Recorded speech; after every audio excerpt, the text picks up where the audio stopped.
আর এই অনিয়ন স্ন্যাক্সটা আমি একটু খেয়ে দেখি যে কেমন লাগে। সেদিন তো বিয়ে বাড়ি খেয়েছিলাম, আজকে নিজে করেছি, নিজেই করে খেয়ে দেখি। দারুণ, যেমন মুচমুচে সেই রকম স্বাদ হয়েছে। তোমরা বিশ্বাস করে একটু চাট মশলা দিয়ে এরকম একটা অনিয়ন স্ন্যাক্স করে নিও। বিকালবেলা চায়ের সাথে এরকম একটা স্ন্যাক্স থাকলে আর কিচ্ছু লাগে না। হয়তো এটা খুবই সামান্য জিনিস, কিন্তু এত স্বাদ না, তোমরা একদিন এভাবে করে খেয়ে দেখো।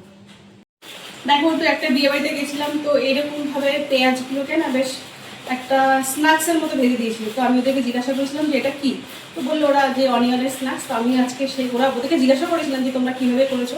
তো ওরা বললো একটা বেশ গাঢ় করে একটা ময়দার ব্যাটার করে নিতে, আর ওরা দিয়েছিল ব্রেড ক্রাম্ব, কিন্তু ব্রেড ক্রাম্ব নেই দেখে আমি আজকে বিস্কুটের এটা দিয়ে করে খেয়ে দেখবো কেমন লাগে। আর এই ময়দার ডোটা একটু বলেছিল মোটা করে রাখতে, তাহলে ভাজলে বেশ সুন্দর হবে। তো আজকে আমি একবার চেষ্টা করি, দেখি কি হয়।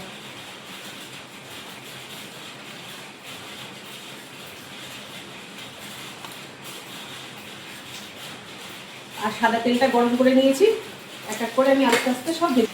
দেখো, ময়দার ডোটা একটু মোটা করে নিয়েছি যাতে পেঁয়াজের উপরে আমার এই বিস্কুটের গুঁড়োটা লাগিয়ে ভাজতে সুন্দর। এই যে একটা ভাজা বসিয়ে দিয়েছি, এবার এক এক করে সবগুলো দিয়ে দেবো।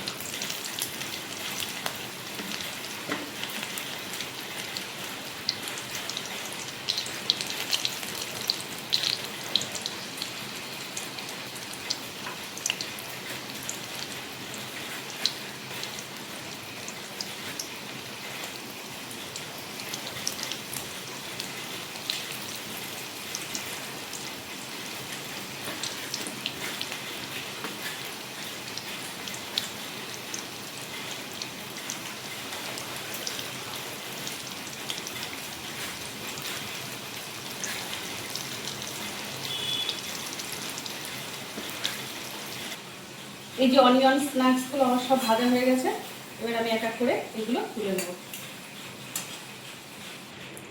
আর এটার উপর থেকে আমি একটু চাট মশলা ছড়িয়ে দেবো।